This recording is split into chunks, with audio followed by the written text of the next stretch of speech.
Hello, everyone. Thank you for joining me. As the title of this session indicates, we are going to talk about geometry here, specifically circles. Now, in Judaism, we've got our circles. For example, the circle of our holidays, our Hagim and fast days, which engage us in a sequence all through the course of a year, and which come back at the end of the year to form a circle. As we finish our sequence of days, we begin again the following year. And this is like going home, because we're going back to where we started. A little aside on the circularity of the Hagim, the Jewish holidays. The great Rabbi Joseph Soloveitchik considered this circularity to be so important that he invoked the theory of relativity to help support his view. Now, I'm not sure. He might have had a master's degree in physics or something like that. I don't remember. But he said that since Einstein showed us that time is not linear, therefore, if we Jews want to consider our Jewish time as being circular, then science is on our side. Well, at any rate, science is not against us. In any case, there are other circles in our lives other than this circle, yearly circle of Jewish holidays. For example, there's the kind of circle that we'll be talking about here. And let me show you how this works with an example. Suppose you're thinking about something. It could be any subject. Oh, you're thinking about what you had for breakfast yesterday. And as you think about this, you're in a daydreaming frame of mind. And that breakfast you had reminds you of something else, maybe some restaurant you once went to. So your mind drifts and you begin thinking about that restaurant. Well, maybe that reminds you of yet something else. So you think about that for a while, and then that reminds you, and so on. And you have this chain of thoughts. But sometimes when you daydream your way across a chain of thoughts like that, sometimes those thoughts work their way back to where you started, and you have a circle of thoughts. And that is the kind of circle we will be talking about here, circle of thoughts. Now, I think circles like that are actually pretty common in our lives. And of course, we're talking about everyone's life. You don't have to be Jewish for this kind of thing. You just have to be someone who daydreams every now and then. And I think that the kinds of circles of thoughts I'm talking about here have value. For example, this kind of circle helps us wrap our minds around a little bite-sized piece of life, but just a little piece, because how do you wrap your mind around the immensity, the enormity of all of life, the entire human condition? Who can do that? Maybe Shakespeare or Tolstoy. Nobody else that I can think of. Well, for a minute, let's talk about this immensity, this enormity of the human experience. I think that a good metaphor for human existence is the gears of a clock. And why is that? Well, if you could watch the gears of a clock in action as the clock is working, you see all these gears and axles and levers. They're all moving at the same time. Each one is affecting others nearby. You can't comprehend the thing at a glance. You can't take in what's making it all work. And the human experience is like that. You can't take it all in at a glance. Every activity, every behavior someone performs affects someone else, and then that person's behavior affects someone else, and so on. But imagine going back to the clockwork for a minute. Imagine that we lift a particular gear out of the complexity of the clockwork, a gear like, let's see if we can get this in focus here. You see that? There's a clock gear. And that we can comprehend, that we can take in at a glance. It's got its teeth, and it's got an axle. It's made in a certain way. Very easy to understand. And in the same way, if we look at one of these circles of thoughts, think of it like a gear that we're lifting out of complex clockwork. Only in this case, we're lifting it out of the complex clockwork of human experience. And that particular single isolated circle of thoughts, we can wrap our mind around. And, we don't have to be Shakespeare or Tolstoy to do that. So about this kind of circle that we're talking about here, so far what I'm saying may sound a little abstract. It's a nice metaphor to think of a clock gear. It's a nice metaphor for a circle of thoughts, but a metaphor can only get you so far. What would really help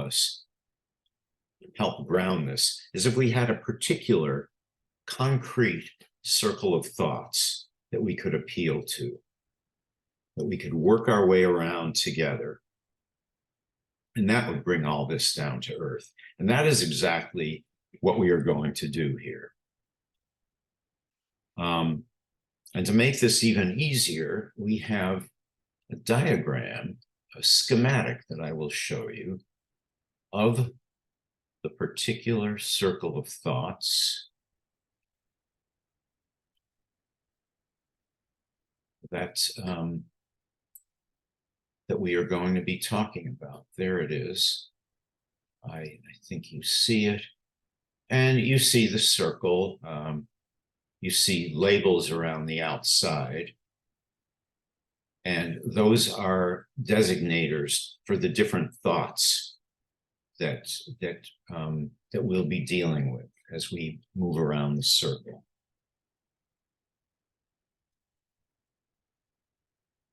I threw a hexagon in there as well, as you see. I just thought it would look nice. I'm a mathematician. I can't help myself. Let's move on from there. All right. Well, let me describe to you how this particular circle of thoughts came to be. I didn't artificially make it up. Rather, I was thinking about this presentation that I gave at our synagogue in Yom Kippur, thinking about what I wanted to talk about. And I thought about what I talked about the previous year in the same session. And the previous year, I talked about the book of Jonah for a couple of reasons. First of all, we read the book of Jonah on Yom Kippur. And second, I had talked about the book of Jonah the previous year. And as I thought about Jonah, I was in a daydreaming frame of mind, and Jonah reminded me of something else. If you remember from the circle I just showed you, the next thing around the circle was trees. Jonah was down at the bottom. And if you move counterclockwise around the circle, you get to trees. And trees reminded me of something else. And that in turn reminded me of something else. And eventually these thoughts worked their way back around to Jonah. Now, this is these are my thoughts. This is my thought process we're talking about. and I wouldn't subject anyone else to this if I didn't think there was some value in doing it, beyond simply that it gives you, like I said, a bite-sized piece of life that you can wrap your mind around. So as far as further value, we'll talk more about that later. But what we will do now is start working around this circle. Let me show you the schematic again. There it is. You see Jonah down at the bottom. Like I said, we'll be working our way around counterclockwise, and possibly there are some young people who grew up purely in a digital age. You can ask your parents what counterclockwise means. So Jonah. You know the story of Jonah. Everyone does, but let's just do a quick summary here. Jonah's story starts with his disobeying God. God has commanded him to go to the city of Nineveh and to prophesy there, to tell the people there that they have to straighten up, they have to mend their evil ways. If they don't, God will visit some bad stuff upon them. And Jonah doesn't want to do this. He's having none of it. He runs away, and this leads to his being swallowed by a whale. Inside the whale, Jonah repents.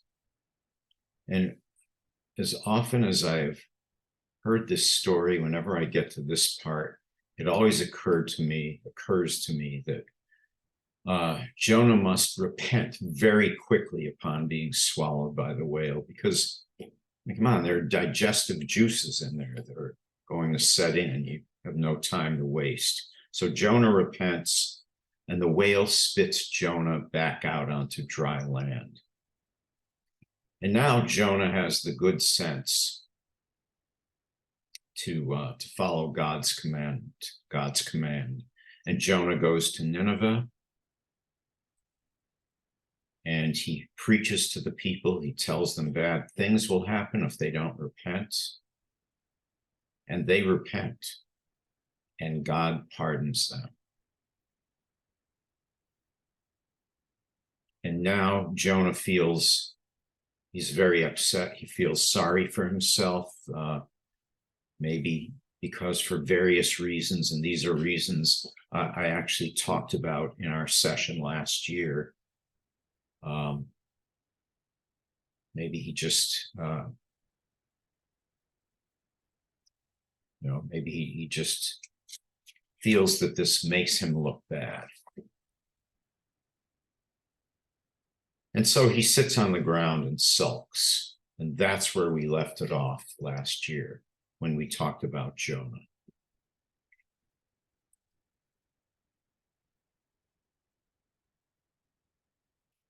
Bring this back now.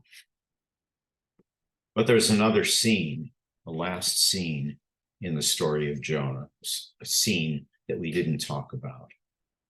And what happens in this last scene is that while Jonah is sitting there, sulking, feeling sorry for himself, God provides a tree to shade him from the noonday sun. And Jonah feels better. But then God sends a worm to kill that tree. And now Jonah is back sitting in the noonday sun, and Jonah says, I would rather die than live.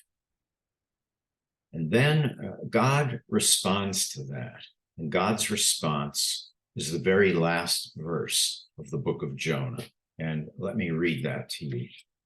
God's response. You cared about the tree, which you did not work for, and which you did not grow, which appeared overnight and perished overnight. And should I not care about Nineveh, that great city in which there are more than 120,000 persons who do not yet know their right hand from their left, and much cattle?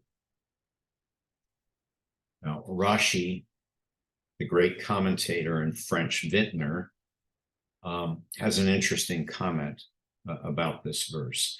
He says that the people who don't know their right hand from their left, that's a reference to the children in Nineveh.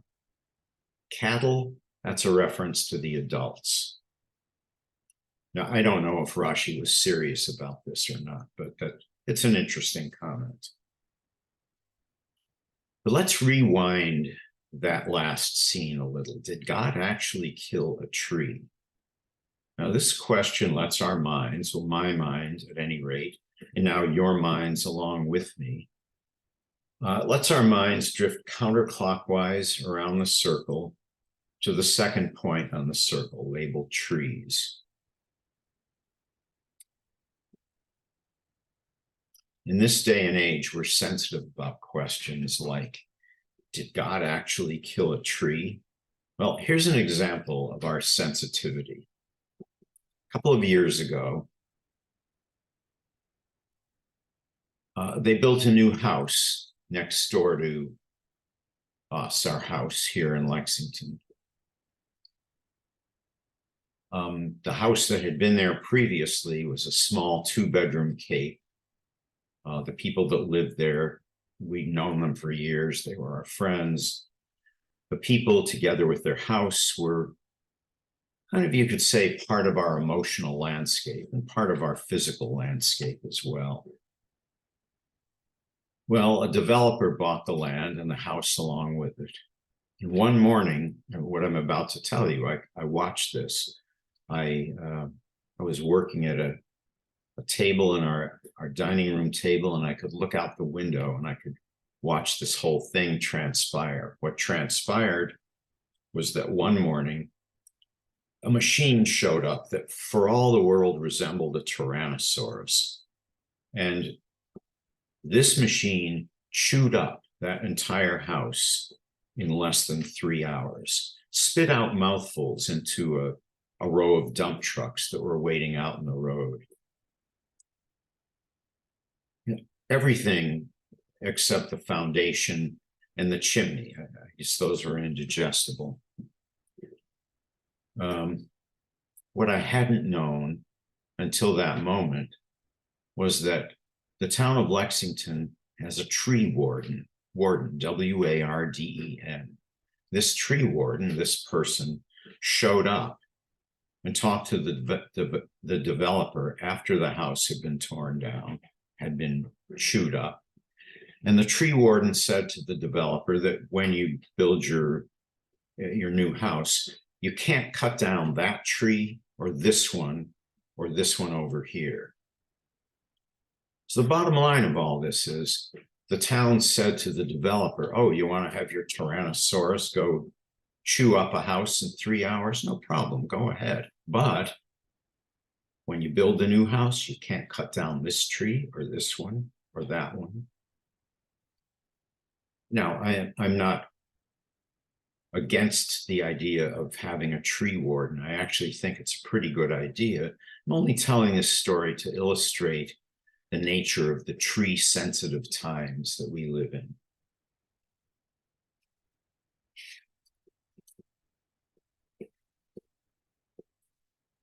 In any case, I don't think God killed a tree, at least not in some conventional sense we might have in mind. In fact, as you just heard in the passage I read, I'll read it again. God says to Jonah, you cared about the tree which appeared overnight and perished overnight. So God didn't kill an already existing normal tree in the course of teaching Jonah a lesson. This was apparently some special purpose, single day sort of tree. So I think we can rest easy about God's attitude toward trees. And in fact, to reinforce God's attitude about trees, let's see what it says about trees in Devarim, Deuteronomy. Here is God's injunction about trees in Deuteronomy chapter 20. I'll read this. When in your war against a city, you have to besiege it, You must not destroy its trees, wielding the axe against them. You may eat of them, but you must not cut them down. Are trees of the field human to withdraw before you into the besieged city? Actually, this kind of reminds me of our tree warden experience. There's a certain similar vibe, besieging a city, chewing up a house. I don't know. In fact, most of Deuteronomy actually consists of rules and injunctions for various situations, like the one I just read, the tree passage I just read, and like the passage I am about to read, which also relates to trees, although only indirectly. And this is from a little further on in Deuteronomy. This is from chapter 22. I'll read this. If along the road you chance upon a bird's nest, in any tree, there's the reference to trees, in any tree or on the ground, with fledglings or eggs, and the mother sitting over the fledglings or on the eggs, do not take the mother together with her young. Let the mother go and take only the young in order that you may fare well and have a long life. And so now our minds have drifted to the next point on the circle. We're thinking about birds. And from what we just read, it's evidently all right to take the baby birds as long as you leave the mother alone. Maybe that's because the mother can have another family. Keep in mind this ancient world in which these laws are being formulated. This is the same world where in the book of Job, God kills all of Job's family, his wife, all his kids, but then in the end makes it up to him. How do you make up something for something like that? Oh, you give him another family. Well, we can imagine that in violent times, that's a thing. Now, we don't live in times like that, right? Well, except that we do, don't we? I'm sure we all know of families where the parents are Holocaust survivors and the kids are their second set of kids. And maybe the parents themselves are each other's second spouses. So, we do live in a world like that. Now, Rashi has an interesting thing to say about this bird passage as well. He says, well, this is an easy commandment to follow. This command that if you take the baby birds, you have to leave the mother. He says that's easy to fulfill, but if you do fulfill it, you will, quote, fare well and have a long life. Rashi continues to say that if that's the case, think how much more you'll get if you fulfill more difficult commandments. Well, again, I'm not sure if Rashi is completely serious about this, but if he is, I think he's overreached a little here, because where does it say that by fulfilling a more difficult commandment, you will somehow reap a larger reward? I don't know where it says that. Maybe it does.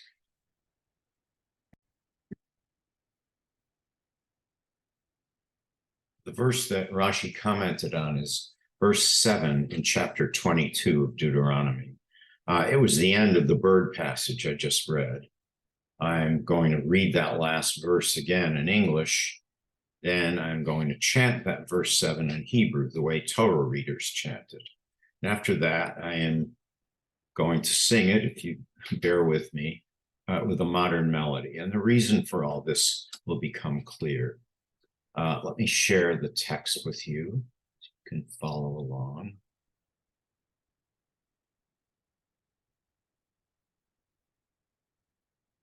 Here we are.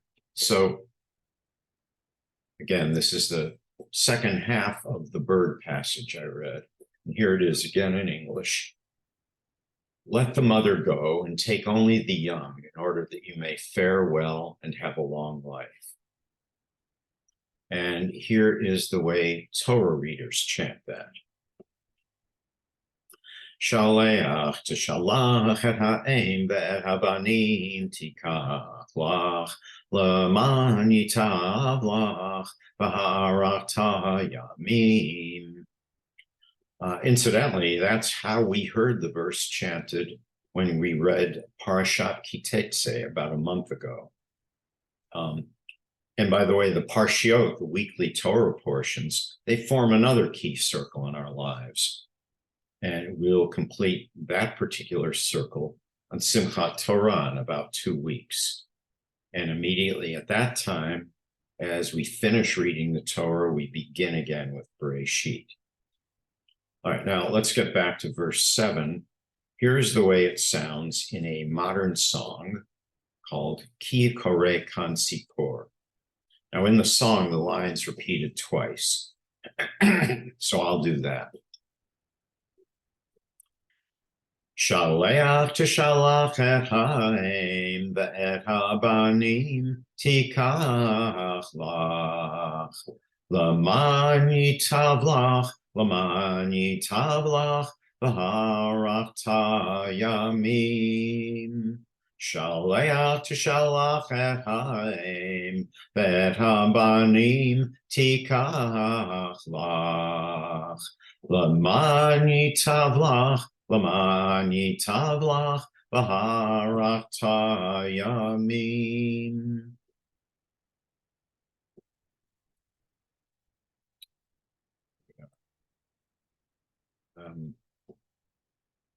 Now, this song has been recorded at least a few times, once by the London Jewish Boys Choir, and it was their performance that was the first time I heard it. I heard that choir sing it, not in person, but in a scene at the end of the first episode of the Israeli Netflix series, Shtisel. And with that, our minds drift over to Shtisel, the next point in our circle. And let me just show you once again our circle schematic, just to remind you of where we are here.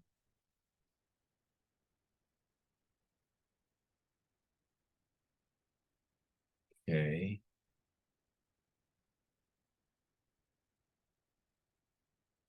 I think you see that now. And you see Shtisel up at the top of the circle. And then there will be 2 more points we get to as we move down around the circle, counterclockwise. So, most of you probably have at least heard of this, this Netflix series. It's about Hasidim in Jerusalem, in Mea Sha'arim. And the main characters are the Shtisel family. Now, if you haven't seen it, check it out. It is wonderful. And one of the many things that makes it wonderful is that the story immediately gets you below the surface of things. The surface being, well, you see the customs and manner of dress and life restrictions of these Hasidim. But although these things may seem possibly strange and overly constraining to us, you see immediately that these accoutrements and behaviors, they're special, they're second nature to them. It's how they live. They're used to it. They don't think about it or complain about it. The real concerns of their lives, the things they do worry about, are the same as the real concerns of our lives. Not that we didn't know that, but to actually see it in action is something that makes this series worth watching. Now, the last scene of the first episode of Shtisel, it shows the Shtisel family gathered around a dining room table, listening to a cassette recorder. playing a cassette tape. And they're gathered there because it is the end of the period of mourning for the family matriarch. And they are listening to her favorite song. And that song is the one I sang a line of before. And I think it is the London Jewish Boys Choir that is singing the song. And what makes the moment especially memorable is that the boys really just belt this thing out. I mean, you could see the people sitting around the table almost visibly inflating a little bit with the spirit and the energy of this performance. Now, seriously, these kids they're almost not singing, they're yelling in tune. It just shows you the power of a song when people really mean what they're singing. Now, thinking about Shtisel, which, like I said, is an Israeli Netflix series about the lives and loves of Hasidic Jews in Jerusalem, our thoughts, of course, naturally drift now to the much broader topic of Israeli Netflix series about the lives and loves of Orthodox, not necessarily Hasidic Jews in Jerusalem. So the first thing we have to ask is there such a thing? And believe it or not, the answer is yes. In this case, the Jews are modern Orthodox, not Hasidic. The series is called Srugim, which means knitted, Slugim, and it refers to the little knitted kippot that modern Orthodox men in Jerusalem all seem to wear. I'm actually wearing one at the moment myself. I'm not modern Orthodox, but I got special permission. In any case, our minds have now drifted to the next point on our circle, Srugim.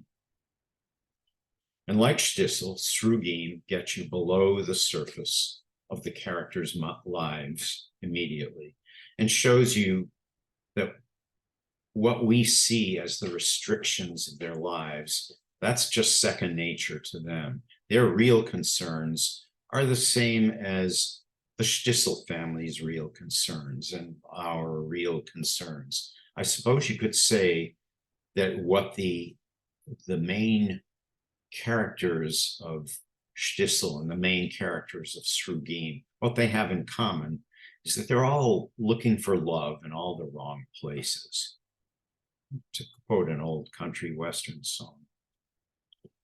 And this causes difficulties for the main characters, as you can imagine. One of them, a woman named Yifat, she resolves her relationship difficulties by, toward the end of the series, she just moves out of Jerusalem. She's had it. She moves up into the Carmel Hills in a trailer by herself, surrounded by nature, and she's trying to find some peace there.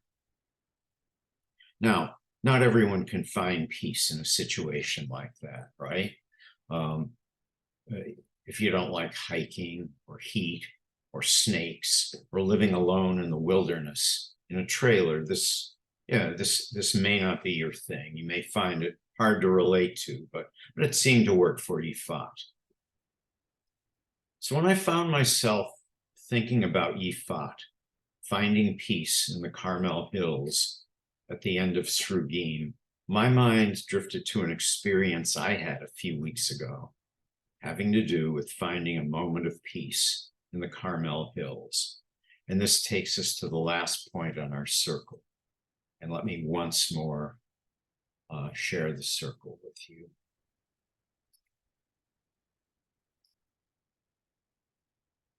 You see it there, and you see that the last point on the circle is labeled Almuna. Then we get back to Jonah.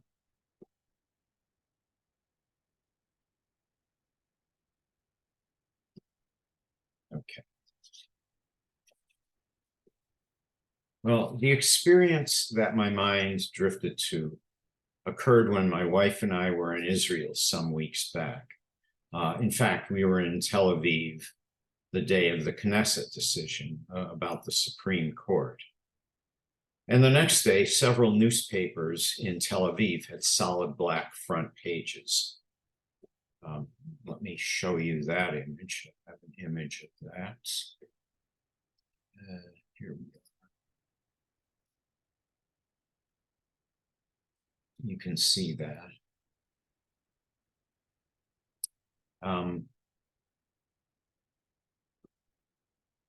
And despite this, we and our Israeli friends were able to find moments of peace. We visited some museums that were wonderful and quiet, peaceful. Some nice restaurants. We just sat around quietly talking.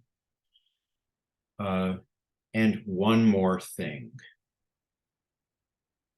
And this one more thing takes us to the last point on our circle.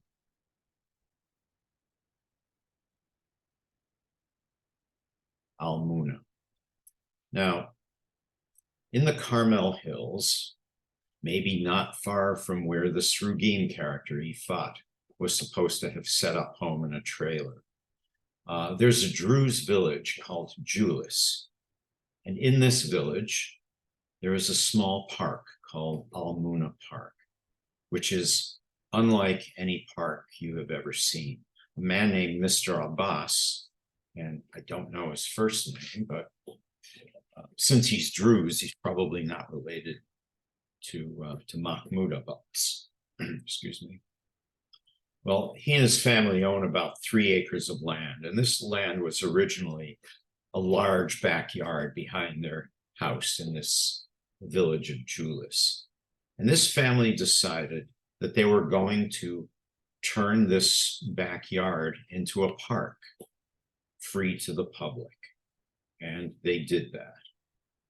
Now, this is not like some open grassy park that you might imagine. This park is very hilly. It's loaded with trees. There are little brooks that wind their way in and out of the hills. And beyond that, Mr. Abbas added things to the park. He built things. For example, he built some little arched wooden bridges that go over the brooks. He built some furniture out of like woven branches, Adirondack-style furniture. And beyond that, he added things to the park. There are some cages here and there of animals. There's a cage of pheasants. There's a cage of baby goats. And there's some installation art, some things that Mr. Abbas created and added to the park. And here's an example. Let me share the screen with you yet once again. And here you see an example of the art that Mr. Abbas added to his park. This is a scraped up old Volkswagen with a bent front fender, but the headlights have these nice big eyelashes.